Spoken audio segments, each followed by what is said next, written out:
Okay అన్న చెప్పండి, నిజంగా అదే హోల్ నుంచి అన్న చనిపోయిన వాళ్ళు ఏదైతే 17 మంది ఉన్నారో అదే హోల్ నుంచి తీసారా పోలీసులు? ముంగడికెళ్ళి తీసారు, ముందుకెళ్ళి తీసారు.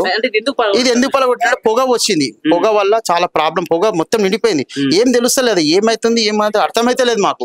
అర్థం కాకపోతే పలగొట్టి చూసినాం ఏమైందంటే మొత్తం కాలిపోయారు. మొత్తం ముంగడికెళ్ళి వచ్చారు, అందరూ ముంగడికెళ్ళి వచ్చి అంత ముంగడికెళ్ళి తీసుకపోయారు. లోపల అయితే కరెంట్ షాట్ వల్ల తెలిసింది మాకైతే, అంతే. కొందరు ఏం చెప్తున్నట్టు ఏసీ కంప్రెసర్ పేరడం వల్ల కూడా ఇట్లాంటి సంఘటన జరిగిందని కూడా పోయి అదే కేసీ ఉంది, కొంచెము కరెంటుదో ఏదో ప్రాబ్లం అయితే 4:30 కంటే మనకేం తెలియదురా. అది 4:30 కరెంట్ వల్లనే అయింది ఎటుపోయి. అది ఏమైంది ఏసీ వలన అదొకటి, వాళ్ళకు ఏంది పొగ రావడము అంత ఎవరు ఏం అర్థమైతే లేదు. ఎర్లీ మార్నింగ్ అందరూ లేసే టైం కాబట్టి ఎవరు కూడా పసిగట్టలేదు 4:30 కంటే పసిగట్టలేదు అసలు. అందరు ఎవరు బెడ్రూమ్ లో వాళ్ళు పండుకున్నారు. హాల్ అయింది, అది ఒకటేసారి పేలింది. ఒకటి ఏంటంటే ఏసీకి పేలిపోయింది ఒకటేసారి, సప్పుడు వచ్చింది, పేలిపోయింది. పేలిపోయి పొగలు వచ్చి మొత్తం కాలిపోయింది.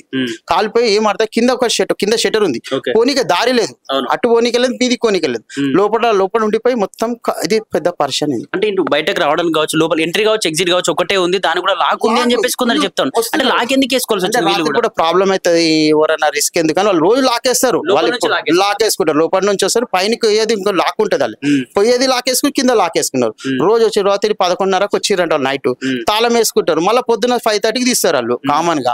అట్లా అనుకుని వేసిర్రంట, వేసినందుకు ఇది పెద్ద పరిస్థితి. అంటే వీళ్ళ ఇల్లు కావచ్చు చాలా ఇరుకిరుకుగా ఉంది, లోపల ఇట్లాంటి బయటకు వెళ్తురు కూడా ఎక్కువ లేకపోవడం వల్ల సంఘటన జరిగిందని చెప్తాం. అది వెళ్తురు రాక, గాడుపు రాక, వీళ్ళు 55 years ఉంది వీళ్ళు వచ్చి, వీళ్ళ తాతల నుంచి ఉన్నారు ఇక్కడ. ఇయ్యాల నిన్న కాదు, మేము చిన్నప్పటి నుంచి చూస్తుంటాము. వీళ్ళ వ్యాపారం ఇక్కడనే, పుట్టి పెరిగిన ఇల్లు ఇవన్నీ చిన్న చిన్న గల్లీలలోనే ఎన్నో ఇళ్ల నుంచి ఉన్నారు. ఇప్పుడు మంచిగా అయింది, దేవుందా ఏం చేయలేము, దానికి పరిస్థితులు అట్లా చేసినాయి అవి, అంతే. అంటే మొత్తం ఆ ముందు ఏదైతే ఆ మోడీ పెరల్ షాప్ కావచ్చు, కృష్ణ జ్యువెలర్స్ అవన్నీ వీళ్ళ షాప్స్, వీళ్ళ కుటుంబం అన్నదమ్ములు వీళ్ళందరూ నలుగురు, వీళ్ళ కుటుంబాలే వెళ్ళింది. అంటే మొత్తం ఎన్ని ఫ్యామిలీస్ ఉంటాయి లోపల? 4 నలుగురు అన్నదమ్ములు వాళ్ళు. మొత్తం 24 మంది ఉంటారు. మొత్తం 18 మంది చనిపోయినట్టు తెలిసింది మాకు. చిన్న చిన్న పాపలు ఉన్నారు, ఒక నెల 15 రోజుల పుట్టిన పాప ఉందల్లా. ఊరికెళ్ళి వచ్చి 4 చుట్టాలు చనిపోయిందండి. చిన్న పాప 18 ఏళ్ళ పాప చనిపోయింది, 16 ఏళ్ళ పాప చనిపోయింది. మొత్తం వాళ్ళ ఊరికెళ్ళి రాజస్థాన్కి వెళ్ళి 4-5 వాళ్ళు చుట్టాల పిల్లలు వచ్చిర్రు, హాలిడేస్ గురించి వాళ్ళు చనిపోయారు. అది చాలా బాధ అవుతుంది మాకు. అది మేము నిన్నటి చాలా మస్తు బాధ అనిపిస్తుంది మాకు. మా కళ్ళమ్మ చనిపోయారు. మీతో మెదిలిన వాళ్ళు దాదాపు షాప్స్ విషయంలో కావచ్చు మీరు మాట్లాడుతూ ఉంటారు. మేము కమ్సే 40 ఏళ్ళ నుంచి ఇక్కడ ఉంటాం. మేము ఇక్కడ అన్ని మేము చిన్నప్పటి నుంచి ఇక్కడ ఉండి ఇట్లా అయినందుకు, ఫ్యామిలీ ఫ్రెండ్ లాకుంటానే ఇట్లా అయినందుకు మాకు చాలా బాధ అయింది. అందుకే ఇలా షాపులు అన్ని క్లోజ్ చేసి చెప్తున్నాం. అందుకే ఇప్పుడు ఆ మంటల నుంచి బయటపడ్డారు సురక్షితంగా ఎవరైనా బయట ఉన్నారా? ఇప్పుడు 2-3 ఉన్నారు, యశోదలో ఉన్నారని తెలిసింది మాకు. అంతే వాళ్ళ పరిస్థితి సీరియస్ ఉంది. ఏమో చెప్పలేము, ఇక ఏమైతే చెప్పలేము. రేపటి వరకు అలా ఉన్నదైతే ప్రస్తుతం చనిపోయిన వాళ్ళే ఉన్నారు ఎక్కువ, చాలా మటుకు. నిన్న కూడా అంబులెన్స్ ఎక్కువ పంపించలేదు, అంబులెన్స్ పంపించినా కూడా కొద్ది సౌకర్యాలు సరిగా లోపల అని చెప్తా ఉన్నారు. ఏం లేదు మంచిగా చేసి సర్వీస్ బాగా చేసారు వీళ్ళు. ప్రభుత్వమే మంచిగా 10 వచ్చినాయి అనుకుంటా, 10-11 దాకా వచ్చినాయి నా లెక్క. అయితే మేము దగ్గర 6:30కి వచ్చేసినాయి ఆల్రెడీ. 2-3 అయితే ఫాస్ట్ వచ్చేసినాయి, ఇంకా 2-3 మెల్లగా వచ్చినాయి. మళ్ళీ అవి కవర్ చేసిరు వాళ్ళు, ప్రభుత్వం నుంచి అయితే కవర్ అయింది, మంచిగానే చేసిరు వాళ్ళు. అట్లా ఏం లేదు. చనిపోయిన వాళ్ళందరినీ అంటే రాజస్థాన్ తీసుకెళ్లారా లేకపోతే ఇక్కడనే చేసేసారు? ఇక్కడనే అంటే వీళ్ళ ప్లేస్ ఉందా? వీళ్ళ మా పురాణపూల్ ప్లేస్ లో తీసేసారు. పురాణపూల్ ఉందరా, అక్కడ చేసేసారు వీళ్ళని మొత్తం. అస్మాన్ గఢ్ తీసుకపోయి చేసేసారు. నిన్ననే అయిపోయింది, 6:30కి అయిపోయింది అందరిది. ఇంకా వీళ్ళు ఇంకా ఉన్నారు, వాళ్ళు చుట్టాలు అందరు వస్తున్నారు.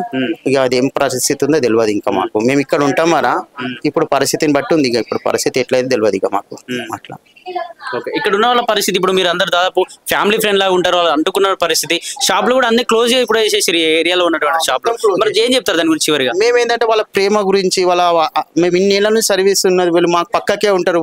మేము అందరం బాధపడుతున్నాం దాని గురించి, అందుకే క్లోజ్ చేసి మేము మానసిక బాధతో క్లోజ్ ఇవాళ ఒక్కరోజు బంద్ చేద్దాం, వాళ్ళ ప్రేమతోనే బంద్ చేస్తున్నాం అంతే. అందరం గంజి బంద్ చేసినాం.